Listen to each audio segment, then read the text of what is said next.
Praise the lord. ప్రభు అయిన యేసుక్రీస్తు నామంలో మా హోసన్నా మినిస్ట్రీస్ తరపున మీ అందరికీ హృదయపూర్వకమైన వందనాలు తెలియపరుస్తున్నాను. ప్రభు మిమ్మల్ని ఆశీర్వదించి దీవించునుగాక. ప్రియులారా, పరిశుద్ధ గ్రంథంలో 113వ కీర్తన 7-8 చరణాలు నేను చదువుతున్నాను, జాగ్రత్తగా ఆలకించండి. ప్రధానులతో, తన ప్రజల ప్రధానులతో వారిని కూర్చుండబెట్టుటకై ఆయన నేల నుండి దరిద్రులను లేవనెత్తువాడు. చూడండి, ఈ వాక్య భాగంలో మనం ఆరాధించే మన ప్రభు ఎవరు అనంటే ఆయన లేవనెత్తువాడు అనే మాట చాలా శ్రేష్టమైనదండి.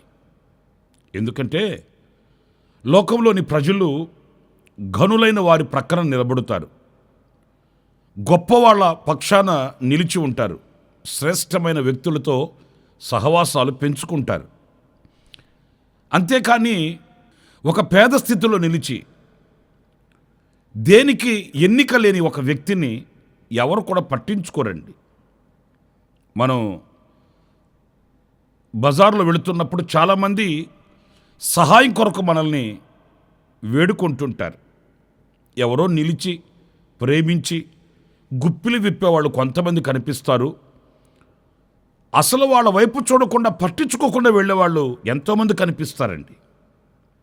అదే ఒక ఘనమైన వ్యక్తి అక్కడ నిలిచి, ఒక గొప్ప వ్యక్తి అక్కడ నిలిచి ఏదైనా అతనికి కావలసిన అడ్రస్ కానివ్వండి, కొన్ని వివరాలు ఎవరైనా అడిగారు అనుకోండి, వెళుతున్న వారు మరీ ఆగి వాళ్ళకి చక్కటి ఆలోచన చెప్పి వెళుతారు.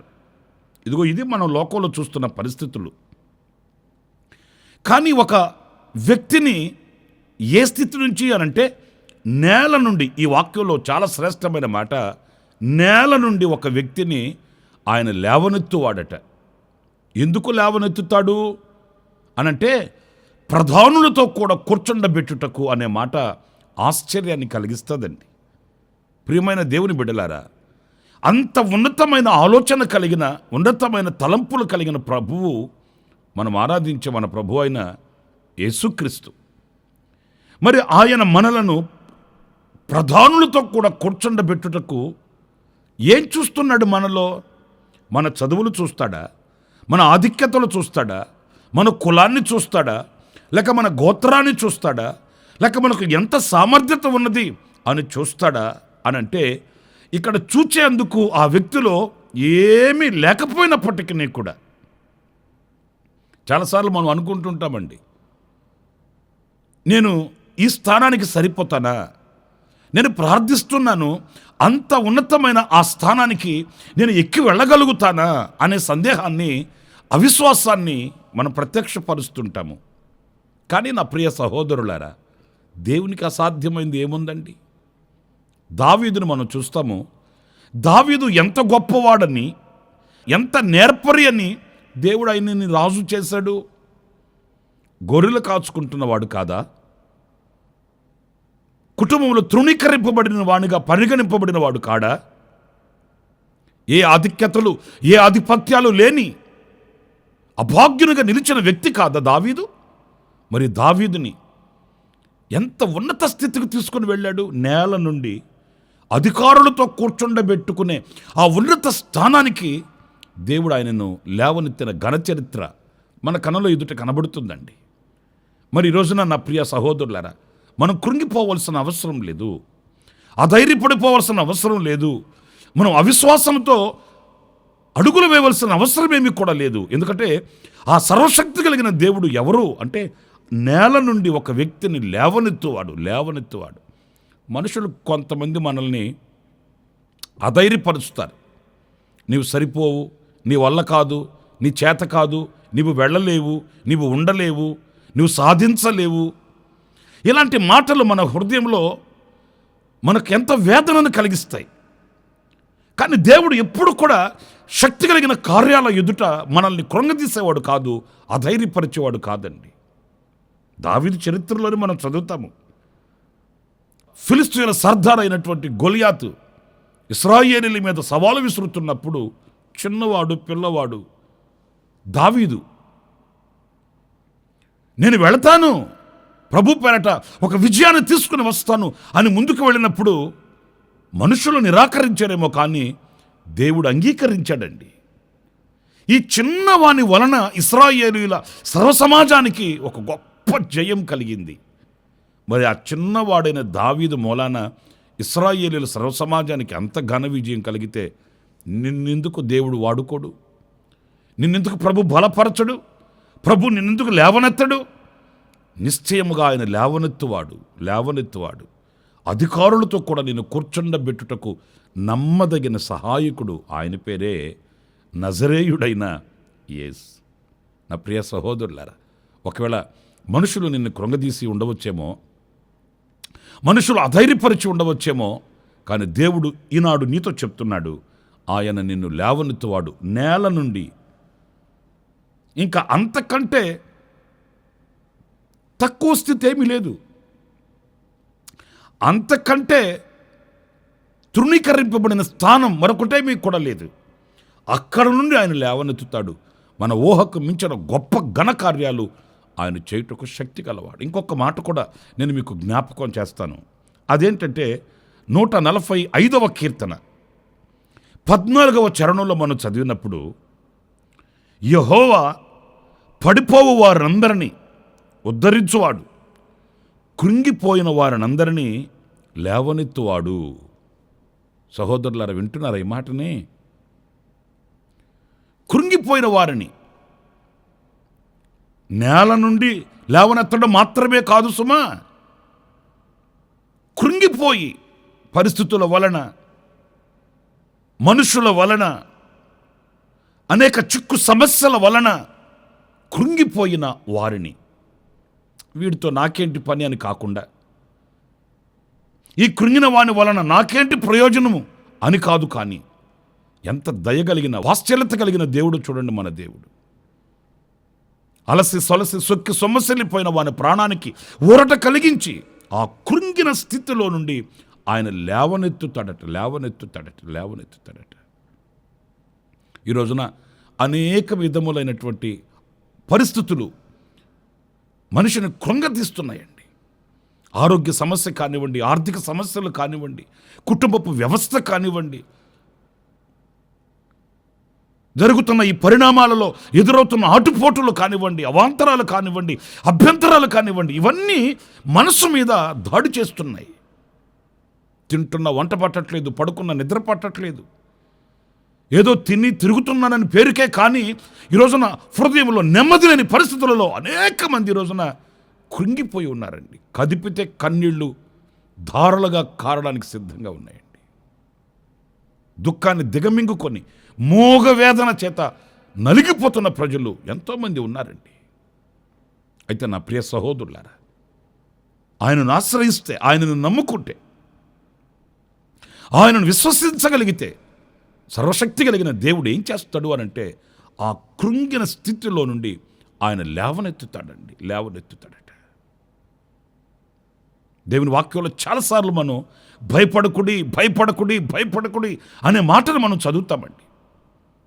అనేక పర్యాయాలు పరిశుద్ధ గ్రంథంలో ఆ మాటని మనం చదువుతున్నప్పుడు ఏదో ఒక తెలియని ధైర్యం మనకు కలుగుతుంది. ఎందుకంటే ఆ మాట చెప్పింది సర్వశక్తి కలిగిన దేవుడు. ఆ స్థితిలో నుండి మనల్ని లేవనెత్తగలిగిన వాడండి. ఆ కృంగిన స్థితిని తొలగించి, కాళ్ళను సడలింపచేసి, నూతన ధైర్యాన్ని పుట్టించి, నూతన గమ్యాన్ని చూపించి, మన వెన్ను తట్టి నడిపించుటకు శక్తి గలవాడు ఒకే ఒక్కడు. ఆయన పేరే నజరేయుడైన యేసు. ఒకవేళ మీరు ఈ మాటలు వింటూ ఏ పరిస్థితుల వలన మీరు కృంగిపోయి ఉన్నారో నాకు తెలియదు. చేతికి రాని పిల్లల వలన కృంగిపోయి ఉన్నారా? చేతికి రాని సాంపాద్యము వలన, సంపద వలన అలసిపోయి ఉన్నారా? ఆరోగ్య సమస్యలు కుదుటిపాటు కాక ఒకవేళ కృంగిపోయి ఉన్నారా? నా ప్రభువు మిమ్మల్ని లేవనెత్తడానికి సిద్ధంగా ఉన్నాడు. ఆయన సన్నిధిలో నిలిచి కన్నీరు కార్చి ప్రభు యొక్క సహాయ సహకారాలు వేడుకుంటే నిశ్చయముగా ఆయన నీ చేతిని పట్టుకొని ఆ కృంగిన స్థితిలో నుండి, ఎవరు చూడట్లేదని, ఎవరు గమనించట్లేదని గొప్ప ఘనకార్యాలు చేసిన దైవజనుడు వెళ్ళి బదలి వృక్షం కింద ప్రార్థన చేసుకొని ఆయన పడుకున్నాడు, నిద్రపోయాడు. విసుగు చెందిపోయాడు, అలసిపోయాడు. ప్రవక్తలలో నా పితరుల కంటే నేను శ్రేష్ఠుడిని కాదయ్యా, ఇంత మట్టుకు చాలు, మరణాపేక్ష కలిగిన వాడై ఆయన అక్కడ నిద్రావస్థలోనికి వెళ్ళిపోయాడు. మరణాపేక్ష. ఎంత విసిగిపోతే ఆ మరణాపేక్షలోనికి వెళ్తాడండి. ఇక నేను బ్రతకను, నేను చచ్చిపోవడమే బెటర్, నేను చావడమే ఉత్తమం, ఇక నాకు జీవితం అవసరం లేదు అన్నట్లుగా అలసిపోయాడు. పిల్లల ఆ అలసిపోయిన వ్యక్తిని ప్రభు దాటుకుని వెళ్ళాడండి. ధైర్యం చెడిపోయింది, కృంగిపోయాడు, అలసిపోయాడు, పాడైపోయాడు, నిలిచిపోయాడు, చిక్కిపోయాడు, ఒంటరిగా మిగిలిపోయాడు. ఇతరులతో నాకేంటి అని ఆయన ముఖాన్ని చాటు వేసుకున్నాడండి. లేదు లేదు లేదు. ఆ కృంగిన స్థితిలో నుంచి నువ్వు లేచి భోజనము చేయి, నీకు విస్తారమైన బహుదూర ప్రయాణం ఉంది, నువ్వు వెళ్ళవలసినది చాలా దూరం ఉంది, నీవు చేయవలసినవి ఎన్నో ఉన్నాయి. చూడండి, ఆ పురుకొల్పే, ఆ ప్రోత్సహించే మాటలు చూడండి. ధైర్యం చెడినవాడా, ఇన్ని గొప్ప కార్యాలు చేసి ఇంత దీనస్థితికి దిగజారిపోయావేంటి, నువ్వు అసలు భక్తుడివేనా, నువ్వు అసలు దైవజనుడివేనా, అలాగా మాట్లాడలేదండి. ఆ ప్రోత్సహించే మాటలు చూడండి. లేచి భోజనము చేయి అని రొట్టె ఆయన ఎదుటి పెట్టి తినమని చెప్పి మరలా ఒక గొప్ప మహిమ కలిగిన పరిచర్యని ఆయన చేతికి అప్పగించినట్లు సత్యవాక్యం సెలవిస్తుంది. మరి ఆ దేవుడే కదా మన దేవుడు, ఆయననే కదా మనం ఆరాధిస్తున్నాము, ఆయననే కదా మనం సేవిస్తున్నాము, ఆయననే కదా మనం నమ్ముకున్నాము. నీ కృంగిన స్థితిలో ఆయన లేవనెత్తుతాడు, నిన్ను విడిచిపెట్టాడు, మర్చిపోడు. నిశ్చయంగా గొప్ప ఘనకార్యాలు మన ఎడల ఆయన చేయుటకు శక్తి కలిగిన సమర్థుడైన దేవుడండి. ఇంకొక మాట కూడా నేను మీకు జ్ఞాపకం చేయాలి. 107వ కీర్తన 41వ వాక్యాన్ని నేను చదువుతున్నానండి. అట్టి దరిద్రుల బాధను పోగొట్టి వారిని లేవనెత్తును. పురులరా, ఎంత శ్రేష్టమైన మాట చూడండి. ఇక్కడ మనం ప్రత్యేకంగా గమనించవలసింది, దరిద్రతను పోగొట్టి లేవనెత్తుతాడట. దరిద్రత అంటే ఆ చాలని ఆ పరిస్థితులు, రెక్కల ముక్కలు చేస్తుంటారు, రక్తాన్ని ఆవిరి చేస్తుంటారు, కానీ చిల్లి గవ్వ చేతిలో ఉండదు, చిల్లర పైసలు చిన్ని చేతిలో నిలబడవు, చిందరవందర చేయబడిన బ్రతుకు మోయలేక అలసిపోతుంటారు. ఏదో ఒక శాపం అనుభవిస్తున్నట్లు దరిద్రత. ప్రియులారా, ఈ రోజున ఈ అనుభవంలో అనేక మంది అఘాయిత్యాలకు పాల్పడడం, ఆత్మహత్యలకు పాల్పడడం, జీవితాన్ని ముగించాలని సాహసించడం, ఎన్నో వార్తలు మనం వింటున్నామండి. అప్పులైపోయామండి, తీర్చుకునే పరిస్థితుల్లో మేము లేము, ఇక బ్రతకడం కంటే చనిపోవడం మేలు కదండి అని చెప్తుంటారు. ఒక్క మాట ఆలోచించండి, సమస్యలకు పరిష్కారం మరణం కాదండి, సమస్యలకు పరిష్కారం అఘాయిత్యాలు కాదండి. ఆ పరిస్థితులలో నుంచి విడిపించగలిగిన ఐశ్వర్యవంతుడైన ప్రభు మనకున్నాడు. ఆయన మహిమైశ్వర్యములో నుంచి మన ప్రతి అక్కర తీరుస్తాడు సుమా. వాక్యం ఎంత స్పష్టంగా చెప్తుంది. ఆకాశ పక్షులను చూడండి, అవి విత్తవు, కోయవు, కోట్లలో కూర్చుకొనవు, మరి వాటిని పోషిస్తున్నాడు కదా, వాటి అక్కర తీరుస్తున్నాడు కదా. ఆ చిన్న జీవులు, ఆకాశ పక్షులు, వాటి అక్కర్లు తీర్చే దేవుడు వాటికంటే శ్రేష్ఠులమైన మన అక్కర్లు ఎందుకు తీర్చడు? ఆయనను విశ్వసించగలిగితే, ఆయనను ప్రేమించగలిగితే, ఆయన హక్కున చేరగలిగితే, ఆయన మీద ఆనుకోగలిగితే. వాక్యంలో మనం చదువుతాం, ఎవని మనసు ఆయన మీద ఆనుకొనునో వానిని పూర్ణ శాంతి కలిగిన వానిగా చేస్తాడట. దేవుని పరిశుద్ధ నామానికి మహిమ కలుగుగాక. వానిని పూర్ణ శాంతి కలిగిన వానిగా అంటే ఆ దరిద్రత తొలుగుతుంది, ఆ శాపం తొలుగుతుంది, వెంటాడుతున్న ఆ చీకటి తొలుగుతుంది, ఆవేదన తొలుగుతుంది, పూర్ణ శాంతి కలుగుతుంది. ఆ దరిద్రత శాశ్వత కాలం నిలిచేది కాదు. మన దరిద్రతను ఆయన సిలువలో భరించాడండి. మన కొరకే ఆయన రిక్తుడుగా దిగి వచ్చాడు. మన కొరకే ఆయన నలగొట్టబడ్డాడు. మనల్ని ఐశ్వర్యవంతులుగా చేయాలని, మనల్ని ధనవంతులుగా చేయుటకే ఆయన దరిద్రుడాయను అనే వాక్యం మనం చదువుతాము. ప్రియమైన సహోదరులారా, దరిద్రుల బాధను పోగొట్టి, ఆ దరిద్రత అనే ఆ శాపంలో నుంచి విడిపించి, మన హోసన్న ప్రార్థనా మందిరానికి వచ్చే విశ్వాసులు చాలామంది ఉన్నారండి. ప్రభువుని ఎరుగక మునుపు, దేవుని ఆలయానికి వాళ్ళు పరిచయం కాక మునుపు వాళ్ళు చెప్పే సాక్ష్యం అతుకుల బొంతగా ఉండేది జీవితం. కానీ ఈనాడు ఒక 10 మందికి పెట్టుకునే స్థితిలో, 10 మంది ఆకలి తీర్చే పరిస్థితుల్లో దేవుడు వారిని, వారి కుటుంబాలని ఆశీర్వదించిన ఘన సాక్ష్యాలు ఎన్నో ఉన్నాయండి. నా ప్రియ సహోదరులారా, నీ చేతుల కష్టార్జితం నీ చేతికి రావట్లేదా? నీ కష్టానికి తగిన ప్రతిఫలం నువ్వు అనుభవించలేకపోతున్నావా? కుటుంబాన్ని, వ్యక్తిగత అనుభవాలలో ఆ దరిద్రత అనే ఒక నీడ నిన్ను వెంబడిస్తూ ఉందా? ఈ సమయంలో ప్రభు పాదాలు పట్టుకొని, ప్రభువా నా దరిద్రత తొలగించమని కోరుకుంటే, నీ ఐశ్వర్యములో నా ప్రతి అవసరం తీర్చమని ప్రభు పాదాలు పట్టుకొని అర్జిస్తే, నిశ్చయంగా కనికరించడానికి నా దేవుడు సిద్ధంగా ఉన్నాడు. ఆయన లేవనెత్తువాడు. 3 విషయాలను మీతో చెప్తూ వచ్చాను. ఆయన లేవనెత్తువాడు. ఎక్కడి నుంచి లేవనెత్తుతాడు? నేల నుండి ఒకరిని లేవనెత్తి అధికారులతో కూడా, ప్రధానులతో కూడా వారిని కూర్చుండబెడతాడు. కృంగిన స్థితిలో నుండి నిన్ను లేవనెత్తుతాడు.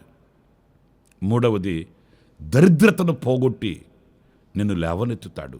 ఐశ్వర్యంతో నిన్ను నింపుతాడు.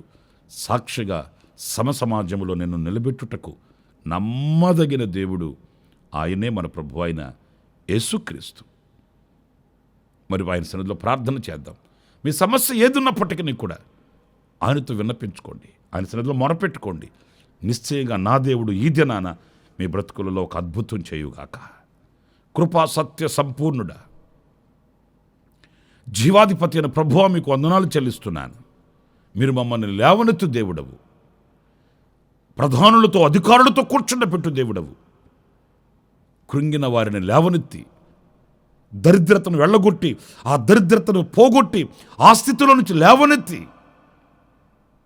మమ్మల్ని ఐశ్వర్యవంతులుగాను, సంపద కలిగిన వానిగాను, సమృద్ధి కలిగిన వానిగాను, సంతోష సమాధానములతో సాగి వెళుతున్న వారిగాను మమ్మల్ని చేయనుద్దేశించిన వాడిగా ఈ దినాన మరొక్కసారి మీరు మాకు దర్శనమిచ్చారు. అందుకు మీకు వందనాలు చెల్లిస్తున్నాను. ఈ మాటలు వింటూ ఎవరైతే హృదయం తెరచి ప్రార్థించుచున్నారో వారినందరినీ కూడా మీరు ఆశీర్వదించమని వేడుకొనుచున్నాను, లేవనెత్తమని వేడుకొనుచున్నాను. ప్రభువా, వారి బ్రతుకులలో ఒక అరుణోదయపు వెలుగును మీరు ప్రకాశింపచేసి దీవించమని, ఈ శుభ సమయాన్ని మీరు మాకు అనుగ్రహించినందుకు స్తుతి చెల్లిస్తూ, శిరస్సు వచ్చి నమస్కరిస్తూ, యేసు ప్రశస్త నామములో ప్రార్థన చేసి వేడుకొనుచున్నాను తండ్రి. ఆమేన్, ఆమేన్. ప్రభు మిమ్మల్ని ఆశీర్వదించి దీవించునుగాక. ఈ దినమంతా విశేషమైన కృప నా దేవుడు సమృద్ధిగా మీకు అనుగ్రహించుగాక. ఆమేన్. ప్రతి దినము ఈ అనుదిన కృపాను సందేశాల కొరకు, ఇంకా మరిన్ని ఆత్మ సంబంధమైన సందేశాల కొరకు ఈ మా యూట్యూబ్ ఛానల్ ని సబ్స్క్రైబ్ చేసుకోండి. Pastor Ramesh hosanna ministries.